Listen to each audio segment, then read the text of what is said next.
Assalamualaikum warahmatullahi wabarakatuh. Hello sir, hello everyone. My name is Debbie. I'm from class PBIB. NIM 22202050553. I want to reading about everyday life in the Soviet Union. The shaping RUNAROUD. The author, Henrik Schmidt, was head of the New York Times office in Moscow from 1971 to 1974. The following passage is adapted from Mr. Smith's books, The Russians, which was published in the 1976 by Quadrangel, or the New York Times Book Company. 1. I had heard about consumer shortages before going to Moscow, but only when we began to shop there did the Russian consumer problems really have meaning for me. Customers, the word overweight in lines, but Soviet lines have a special quality of their own.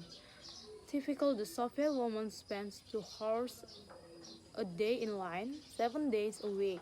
Personally, I have known of people who stood in line 90 minutes to buy 4 pineapples and 3.5 hours to buy 3 large heads of cabbage, only to find the cabbage were gone as they approached the front of the line. Lines can run from a few yards to nearly a mile. Some friends or hours watched a line of people in Moscow standing up to buy rocks.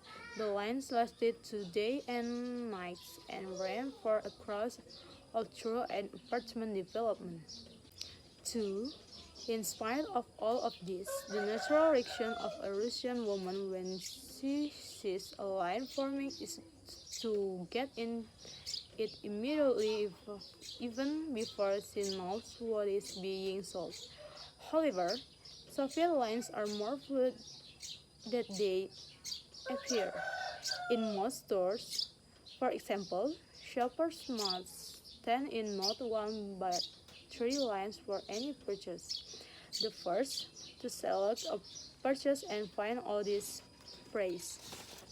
The second, to pay a cashier somewhere else in the store and get in a receipt. And their third, to pick up the purchase and turn in the receipt. 3. But in a dairy store one morning, I found out that the game is both simpler and more complex than that.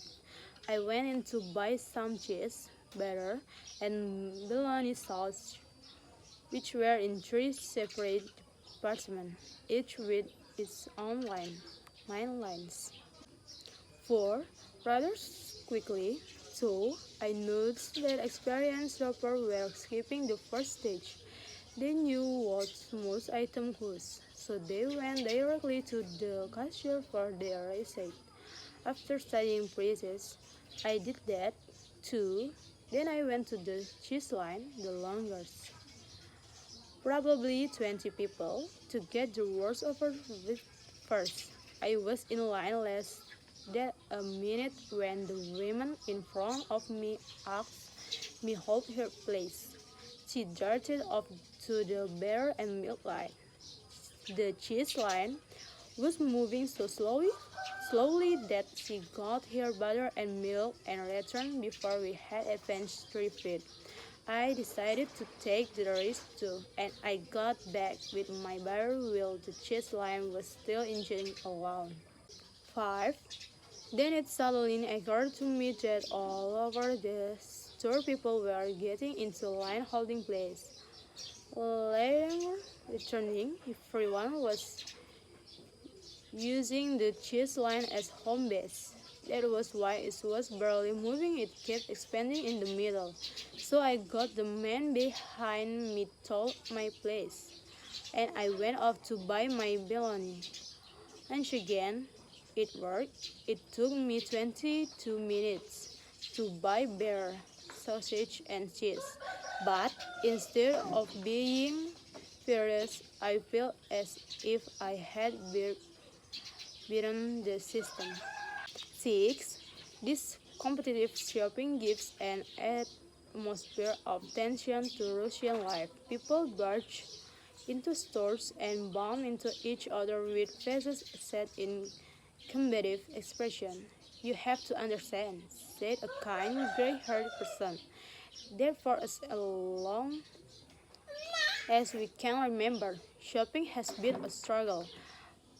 Life is a struggle." 7.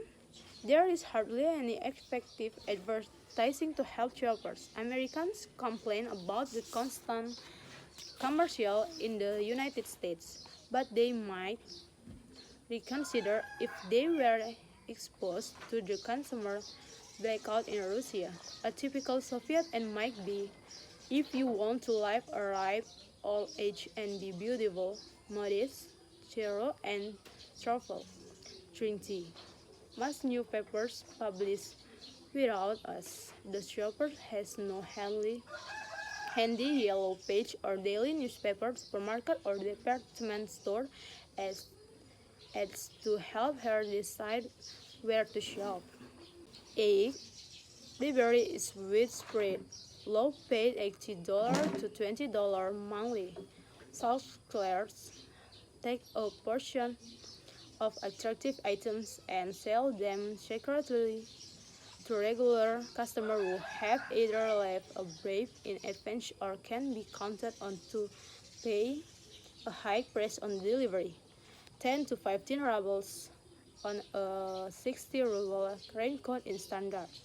1976, the ruble was equivalent to $1.32.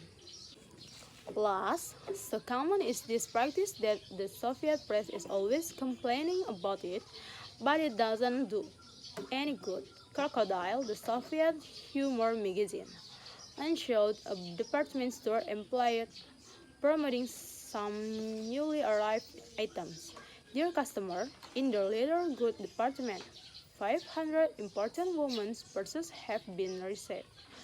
450 of them have been bad by stroke and pellets.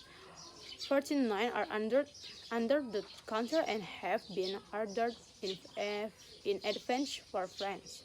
One purse is in the display window. They invite you to visit the leather department to buy this purse." Thank you for watching. See you next video.